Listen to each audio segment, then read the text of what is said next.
Well, interestingly enough, it seems that there's some uncertainty amidst the historical record as to the specific origins of this practice of crucifixion that we're thinking about today on Christ the King Sunday. And did the Romans come up with it? I mean, its violent brutality sure fits the ethos of that empire, well, with their relentless quest for power and might and cultural dominance, often built upon the backs of society's most vulnerable and weakest members. But what nation really wants to take credit, right, for such a torturous and dehumanizing weapon of terror? So maybe it wasn't Roman. Maybe it was Persian, some think, or Assyrian, perhaps, or maybe it originated in Gaul. I mean, if any of us would have come up with something similar in history, we too probably would perhaps want the record of such an invention to be obscured and lost amidst the annals of history. Yet despite the cloudiness of the origins of this brutal practice, we do at least for sure know that crucifixion in the first century of the Common Era was being leveraged and weaponized against political dissenters and the poor and religious minorities, among others, as we see described in painstaking detail through the stories of the Gospels in the Christian New Testament scriptures that we as the church have inherited. For all four of the Gospels testify to this grand, violent abuse of power known as crucifixion, often as leveraged by a fearful minority of people to try to control an empire that really only benefited a few. And so these gospel stories tell of one such person, a vulnerable person who held no Roman citizenship, who was not of noble birth or of wealthy station in life, but was rather a traveling preacher of sorts with a message of transformative justice and love.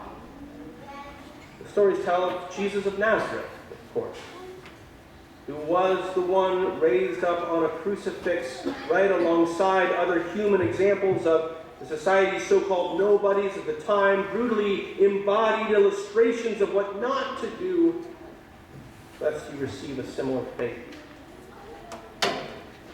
And indeed, how curious it is, then, that the followers of this Jesus, this wandering Jewish teacher, came to call him their king.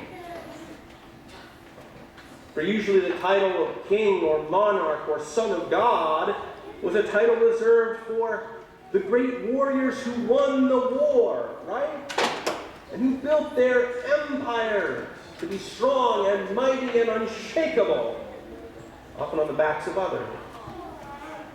These sorts of attributions were set aside for the supposed best of the best of the best of humanity, those who ascended to prominence. Yet Jesus of Nazareth, one who ate with sinners, who wandered from village to village, who was more interested in healing people rather than dominating them, who died because of his unwavering insistence that God seeks to turn us from our sin. Jesus is the one whom they called King.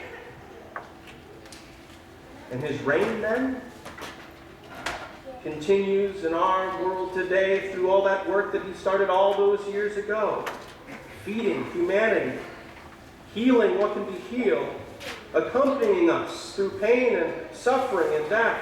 For Christ is the one who reigns from the cross.